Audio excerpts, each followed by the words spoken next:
Assalamualaikum warahmatullahi wabarakatuh. Kami dari kelompok 1 yang beranggotakan Rika Andriani Pratama dan Rina Maria Tulusna di sini akan membahas tentang Al-Quran dan ekonomi. Berikut ini pembahasannya. Secara garis besar, dimensi ajaran Islam terdiri dari 3. Sebagian ahli tersebut menyebutnya dengan trilogi ajaran ilahi yang terdiri dari 1. Islam, 2. Iman, dan 3. Ihsan. Pokok-pokok tersebut disarikan dari sebuah hadis Rasul yang diriwayatkan dari Bukhari Muslim yang memuat rukun Islam, rukun iman, dan ihsan atau akhlak. Dengan kata lain, dapat disimpulkan bahwa garis besar agama Islam terdiri dari akidah, syariah, dan akhlak. Akidah yang berarti ikatan, kepercayaan, dan keyakinan telah disistematisasikan ke dalam apa yang disebut dengan rukun iman.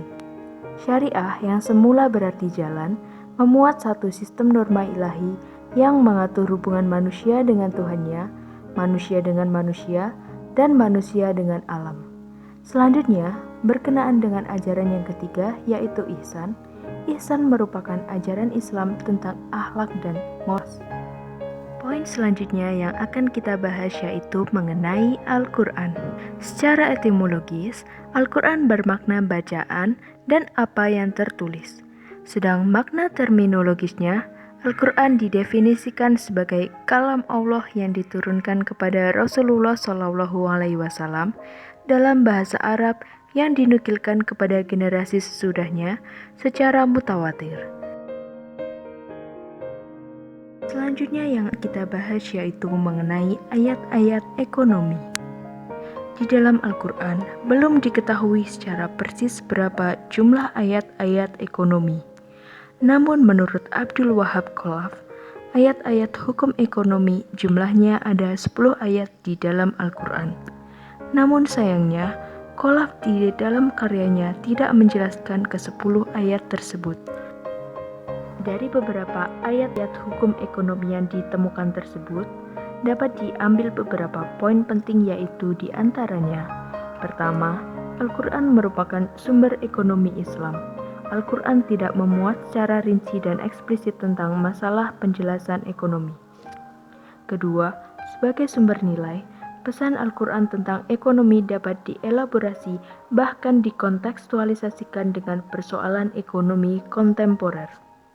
Ketiga, kendati Al-Quran hanya memuat nilai etis moral, namun ayat tersebut cukup untuk menginspirasi para ulama dan pakar untuk memformulasikan apa yang disebut dengan sistem ekonomi Islam yang face to face berhadapan dengan sistem ekonomi kapitalis dan sosialis.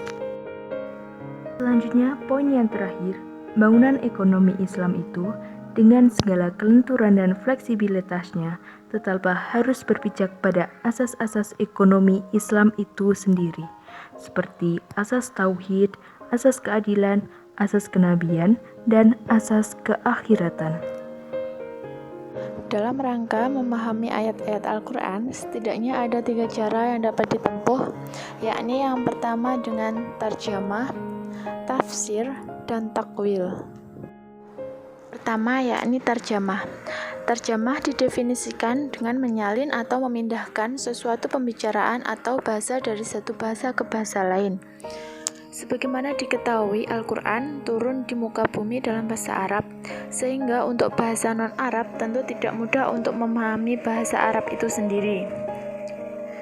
Yang kedua, takwil. Kata takwil berasal dari kata ala yaulu aulan yang berarti kembali kepada asal. Definisi takwil dapat disimpulkan dalam 2 makna. Pertama adalah mengalihkan makna dari yang meragukan atau membingungkan pada makna yang meyakinkan dan menenteramkan. Kedua, takwil adalah selain makna lahiriah juga termasuk makna batinnya berhubungan dengan semua ayat Al-Quran. Yang ketiga, tafsir. Al-Quran berfungsi sebagai petunjuk, penjelas, dan pembeda.